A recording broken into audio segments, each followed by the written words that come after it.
Hey man, Hebron Ben Bilal coming back at you on this Shabbat, man. Give me another install of this Boomer Logic. I haven't even had time this morning to sit down and do my top 3 or 5, man. I just have been having something just on my mind, and I said I'm gonna get it off this morning. Something me and my wife were discussing last night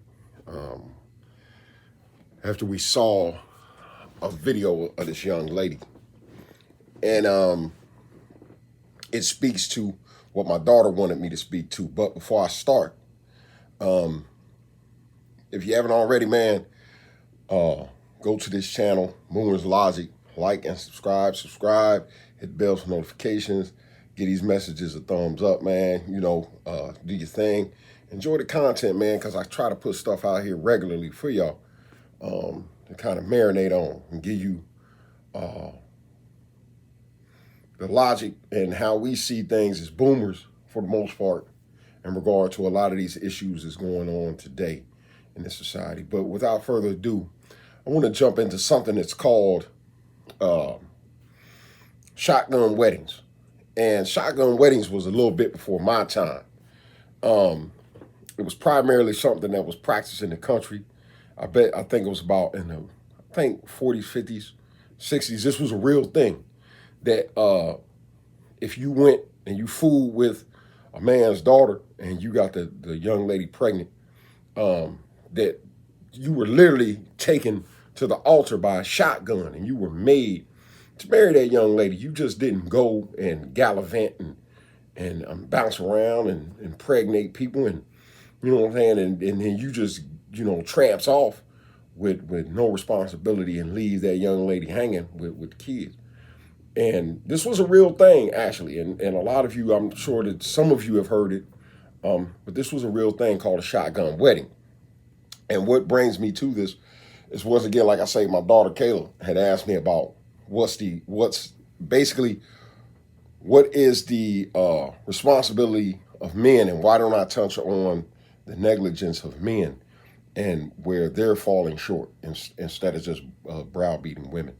So me and the wife was sitting when the Sabbath came in last night. We was watching something on YouTube, and this young lady had uploaded this video, and this man was leaving her, and this was her husband or her significant, the boyfriend, whatever, live-in boyfriend, but they had a kid in common, a kid or two in common.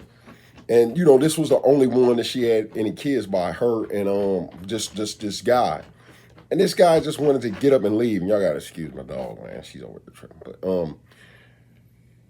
he just got up and he was leaving, and she was talking about how how that painful that was, number one, and then how men can just get up and leave and don't have to assume any responsibility. The woman is left, having to take care of the children, having to take care of the children and continue to oversee the responsibility of the household, and they're left to struggle while the man is able to just up, leave, and go and start a whole nother relationship. So this is where I fall into play with this. It's going to be a few different things, but I understand the pain of you young ladies, because this is an epidemic. Oh, it wasn't really. I'm going to not say it was like it is today, but back when we were younger, this was an issue where you had people going from young men going to woman to woman to woman, impregnating them, starting families everywhere, but not actually dedicating or committing to any of these relationships, or gallivanting around, having multiple kids. And that's one of the things that I talk about a lot. And I've had people ask me, what is the biggest regret that I've had in life?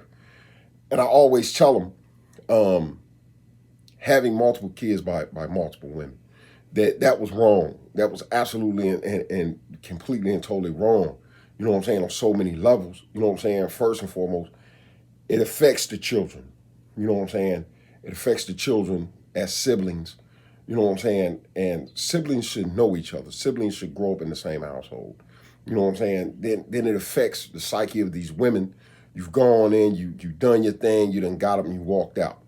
You know what I'm saying? And that's one of my biggest regrets, because I look back and look at the damage, the destruction that I left behind me, man. I did that. Them decisions to lay down with these many different women, impregnate them, and get up and just walk away from them as if nothing even happened. That was my decision as a man. You know what I'm saying? Now, you women are the gatekeepers to sex, as I hear a lot of people on YouTube say, and that's the truth, because you're not just laying down getting raped by these men. So you do have a level of accountability. But this particular young lady, she was in a relationship with this dude. She had 2 kids by him. They had been together for years. And she talked about how she dedicated herself to this man, and you know what I'm saying, went up and above and beyond, and things of this nature for the relationship, and she's fought for this relationship. And he just got up and walked out, left her at ground zero, and that's wrong. That's wrong on so many levels. And I'm gonna speak to you young men about this. I'm gonna speak to you young men right now, you millennials. Let me explain something to you. If I had my way, it would go back to the shotgun wedding. And a lot of you sit and look at me and say, man, you hypocritical. You just said that you got all these. Well, who better than to tell you the effects of what's the residual effects of doing this than a person who's done it? Listen to someone who has experience in this field, someone who has had multiple children by that, and tell you that there are residual effects to this. People are affected by your decisions. You got all these kids everywhere, man, and you got all this drama constantly going on. This is how my life was as a young man. I had all kind of baby mama drama. You know what I'm saying? Women busting out my window, scratching on my car, and I couldn't understand. I'm saying, man, she tripping. No, you tripping for real, because you went over and laid with this woman. You made this woman promises. You pillow talked with that person. Whatever the case may be, when you entered her, at that point there was I can understand if it was a one night stand, but you've entertained this woman. You've been there. You spent nights with her. You've led her on and fed her this illusion, this dream, that you would be there. And when you got up and walked away, once everything was done and you got up and walked away, man, nah. Then you saying she tripping. Nah, you're tripping, man. She's doing exactly what she's supposed to do out of that emotional state that you left her in. She's reacting to what you've done. This is what you did. And then you acting like, oh man, they tripping and she doing all. Nah, you're tripping, man, because you got up and you walked away from your responsibility, and that hurts on so many levels. So if it was up to me, I would get back to the shotgun weddings. Listen, when my son, I was incarcerated, and when my son had his first child, he was a young man, and when I was informed, I called him. He was probably about 16, I think, and I told him, I said, okay, when y'all getting married? And he was, man, I'm not marrying her. I said, well, why not? She was good enough for you to lay down with and stick yourself, shove yourself in. Why ain't she good enough to marry? If she's good enough for you to lay your behind down with, she's good enough to marry. Man, Dad, if I had been there, that would have been that shotgun action at that particular point in time. At that moment in time, that would have been that shotgun action.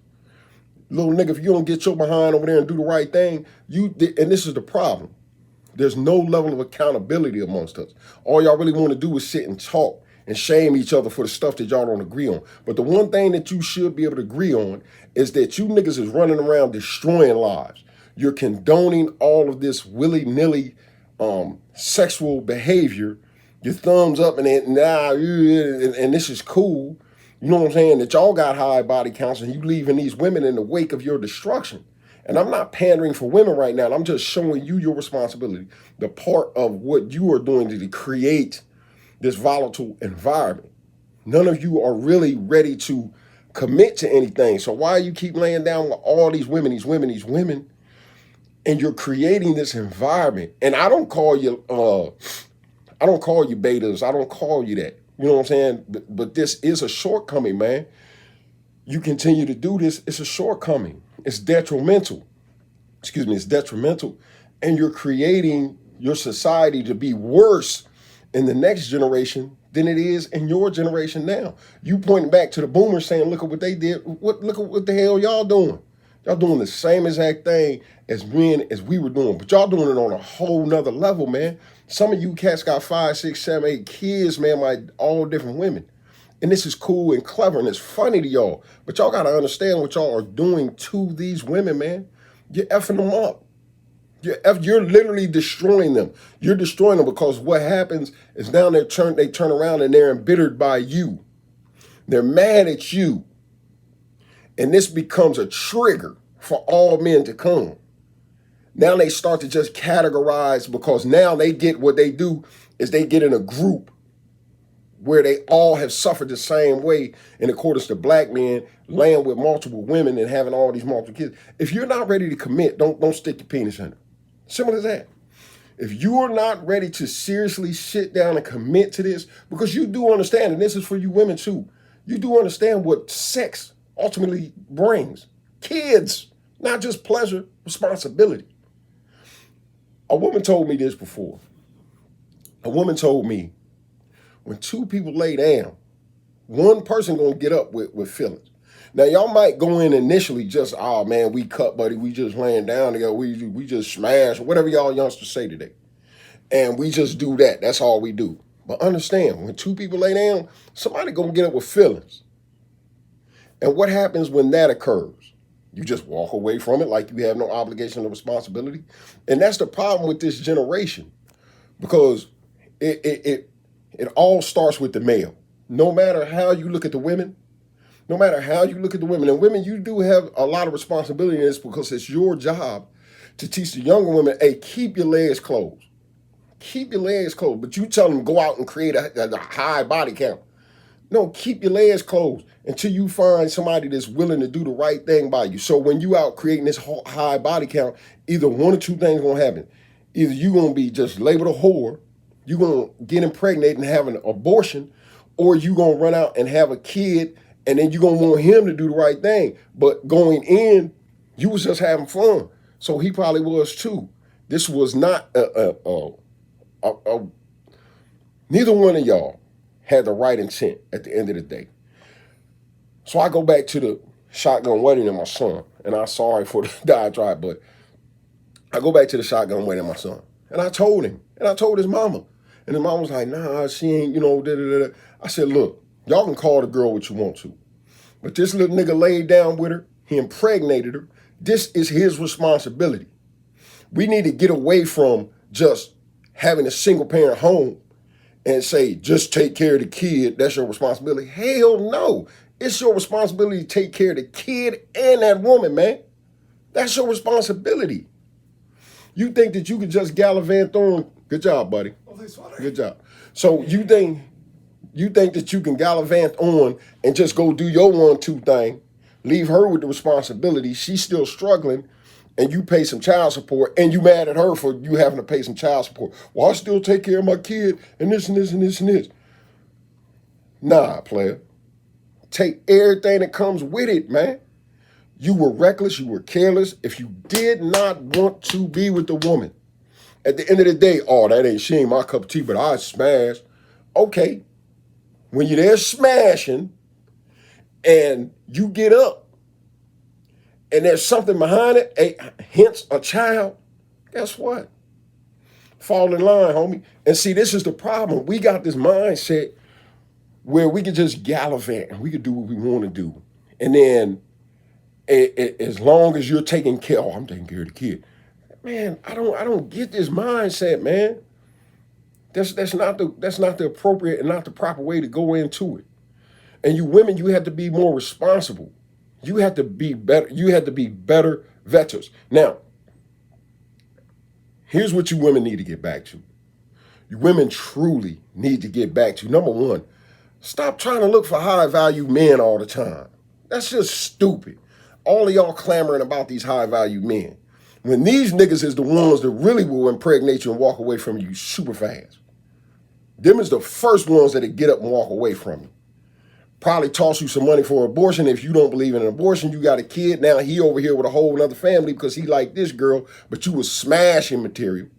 So he done gutted you, got you pregnant, and he done went on off with whoever. And now you're mad. But that was the decision that you made. See, a lot of y'all going into these relationships based upon the financial status of a dude instead of looking at the character of the person. And that's very important because you have to look and say, is this dude going to be there, man? If I lay down with him and I get pregnant, is he going to marry me? Because this is the ultimate goal for any woman, is to be in a relationship, get married, and have children. Whether you're a breadwinner, whether you want to go out and do your thing and have a business, that's beside the point. You have to examine. Now, what a lot of you need to do is back up and let the big mama start choosing for you. Because all you doing is looking at the rims and the chains and all that goofy stuff. These little niggas putting money up on their ears like they got something. Let me explain something to you about that real quick. The brokest niggas in the street when I was in the street was the niggas that had the chains and the rims and all the music in the car. Them was the brokest niggas. Them, for real, they were the brokest ones. Because if you have to flash and show what you had, you really didn't have nothing. You really didn't have nothing. It was a woman that I was seeing, right, when I was in the street. Now, when I was in the street, all I had was a Cadillac Escalade, no music in it, and it was probably 5 years old, you know, when I bought it. I just used to like to dress. Didn't wear jewelry, didn't do any of that. I just used to like to dress really nice. But I took the young lady out, and the young lady said to me, I told her, you know, order whatever you want to eat. She ordered up some stuff. I think I ordered something, it was real stupid, some hot dogs or something. And she said she was really taken aback, that she was very surprised at the decisions in regard to eating. And I asked her why. And she said, because dudes with money generally want to show how much money. I said, nah, dudes with money don't care about doing that. Dudes with money have money. They don't need to impress you or show you that they have money. They carry themselves with a certain confidence. They exude money. They smell like money. When you see them walk in the room, you say that nigga got some money. And the niggas that you see with these big goofy stupid chains on and all that goofball stuff that you commonly see, I'm not talking about the Bootsies and them dudes. They have money. They don't have wealth. They have money. But those dudes you see at Foot Action, Foot Locker, that you see on a daily basis at the car wash and stuff like that, them niggas ain't got no money. Them is the ones y'all choosing. And then once you choose up, he lay with you, you find, and you get pregnant, and he leave you. This the game. This is why most of us get the chains and the cars and the loud to impress you so we can get some women. What you think we trying to impress another dude? We don't care about what the dude think. We trying to impress you so we can catch you. So you have to start being better decision makers. You have to start selecting better. You have poor judgment. And the thing is, you're listening to these women, and I've told you this before, you're listening to these women on all these social media platforms, and they telling you to go grab your high value man and do this and do that. Okay, high value men are in demand, so they know they have choices. So they can run through as many women as they want, and they know that you're going to settle and you're going to beg and plead. High value men generally are the most morally corrupt dudes you're going to meet. What you need to do is find the dude who has morality, has ethics, has a vision, and knows where he wants to be in 10 years. This is the conversations you need to be having with a man before you decide whether you're going to sleep with him. Not what his bank account look like. Oh, how much you make? No, you need to ask him, hey, where do you see yourself in 5 years? This is the conversation you need to be having with these clowns when you sit down with them. Where do you see yourself in 5 years? Okay, what about 10? And if he can't tell you that, if he can't tell you where he envision himself in 5 years, because he sat down and he has put it paper to pen or fingers to the keys, and he's come up with a schematic blueprint of where he wants to be in 5 years, you need to run. You need to get the hell away from him. Because all he gonna do is pregnate and get the hell on. Because if a dude has a vision for the next 5 years, the reason he's with you or sitting down with you is more than likely because he's trying to add you to that equation, because he understands that a woman fits this. And I need a woman to be a part of this. You know why? Because I need somebody there. I need somebody to help me when things are hard. I need somebody when I need to think outside the box, when I need to tell my secrets to, my next move that I don't want anybody else to know about. I need that. Y'all think that you know, oh man, he's a high value man. Why don't you get with a dude who's going to be a high value man in 10 or 15 years? Why not get with a dude who's going to be a high value man in 5 or 10 years, who has a vision, who has a dream, that you sat down and you vetted outside of his bank account? This is y'all problem. And then the first thing you want to get mad about is that the nigga left you with a kid. This is what they do. This is what they do. And then you want to get mad about what they've done. This is a man telling you. This is a man telling you that what they're doing is wrong. They're absolutely wrong, but they're not going to stop because why? Y'all keep kicking your legs open. You keep coming on YouTube talking about body counts. They like, ho, body counts? I'm going to be a part of that? Yeah, I want to be the 15th. I want to be the 12th, 13th. They don't care. They don't have standards. Men, listen, let me explain something to you about men and standards. That's men and standards. When it comes to vagina, let me do that again. Men and standards when it comes to women.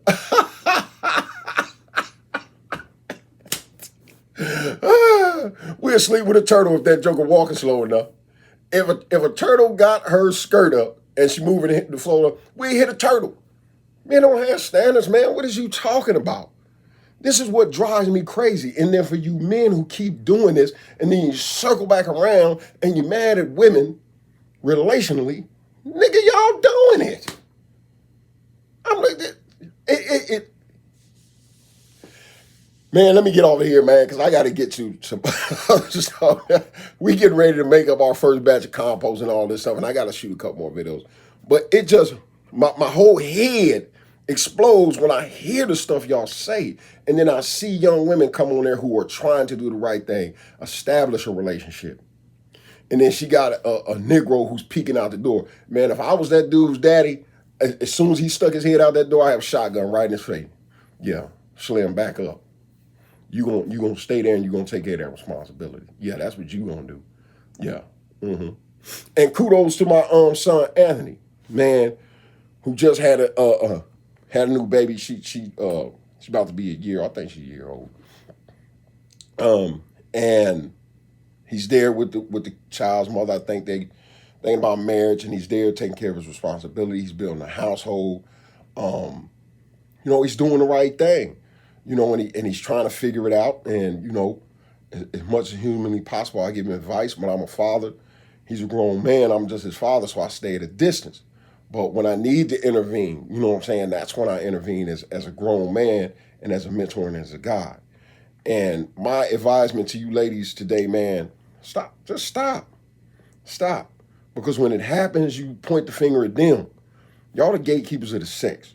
And young men, stop doing this. This frivolous, silly game. When you get my age, you're going to look back and you say, damn, man, I shouldn't have did that. Whether you say it to yourself or you say it openly, it's always going to be a regret that you're going to have to live with, man, for the rest of your life. Playing them little trivial, foolish, goofy games, man, with these women, man, and just creating this wake of destruction. You just, and you're proud of it, and it's cool, and it's clever, and ain't nothing clever about that, man. Get your woman, start to build, figure it out, so when you get about 40 or 50, you with the same woman 10, 15, 20 years from now, because that's a beautiful thing. You got inside jokes, it's funny, it's healthy, you know what I'm saying? And let me close with this. Because me and the wife got on relationships last night, and I'm running a little long, like I always do. And for you people out there, man, who are on YouTube and this tube and that tube and Pinterest and whatever the hell y'all on, man, I don't know what the hell y'all on, but whatever y'all on, and y'all sitting there telling people how the relationships should be, man, stop that. Stop doing that. Now, it's certain things that we all agree on shouldn't be going on in relationships. But what y'all trying to do, y'all trying to take this cookie cutter and y'all trying to shape the reality of everybody's relationship, and it doesn't work that way. It just doesn't. And I'm going to tell you, a girl in New York can't advise a girl in Georgia about how relationships should go, because geographically, those relationships are going to be differently. Socially, those relationships are going to be differently. A girl in Georgia's relationship might be a lot slower You know what I'm saying? A lot more intimate because there's a lot less to do in some places down here in Georgia.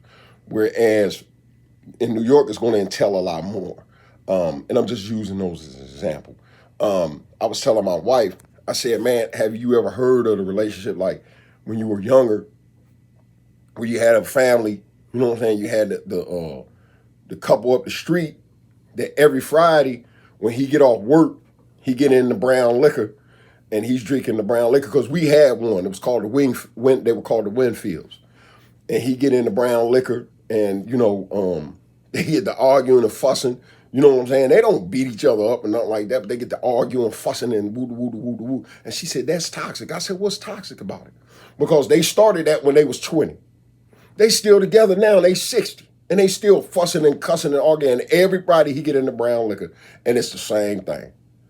How's that toxic? But see, y'all make it, that's a toxic relationship. They've been together for 40 years. What's toxic about it? They love each other. If one of them died, the other one would die.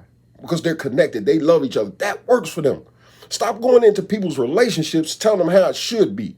What works for them might not work for you. Stop doing that. Saying all relationships have to be like this. This is why I'm completely and totally against that therapy and all that stuff, because the same thing that works for them might not work for you. You might hear it and say, man, what the hell? I had to tell my daughter once. I said, there are relationships that I know of, and I was in one before, that to show that I've seen them, and these people are still together today, that I personally know, where the woman needed, the man to be physical with her, like, choke her up, slap her up every now and then just to show that she was loved by this dude. And you say, oh, that's toxic. Yeah, to y'all. Because you wouldn't be in a relationship like that. But it works for them. As long as ain't nobody dying in that house, y'all should stop that, man. Stop that. Don't tell everybody how their relationship should be. Your relationship should be like mine. Your man should be doing what my man do. That don't work for her.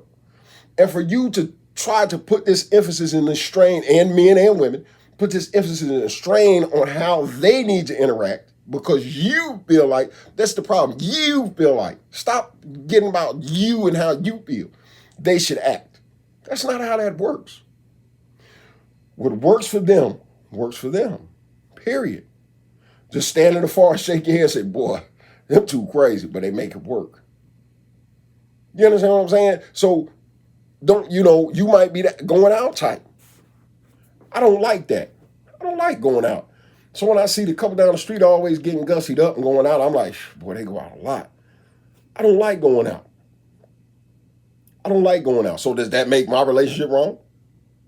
Is it toxic because I don't like going out on the town? Is it toxic because every now and then I got to get up and get the hell away from my wife and stay gone for a couple of days? Nah, that's how some relationship works, and it works for them. Stop trying to tell everybody how their relationship needs to be. That right there is the stupidest thing anybody could do. Sit from the outside and judge somebody else's relationship. Once again, you have people who've been together for years, decades, 10, 15, 20 years to date, who've had relationships that you would look at and say, oh, that was toxic. I would never live like that. Okay, that's fine. But it works for them. So stay the hell out of their business and let them live. They ain't asked you for your advice. But anyway, man, I digress. I've done enough for y'all today. Love y'all, man. This is Boomer's Logic. This is how us boomers see it for the most part. Love y'all. Love making these things, man. Love giving y'all my insight on things. And like I always say at the conclusion of these, I just gave wisdom to those wise old boomers. And for my dog. For those wise old boomers. And for you millennials who don't know how to think, because the vast majority of you don't, I just gave you an opinion. Have a good day.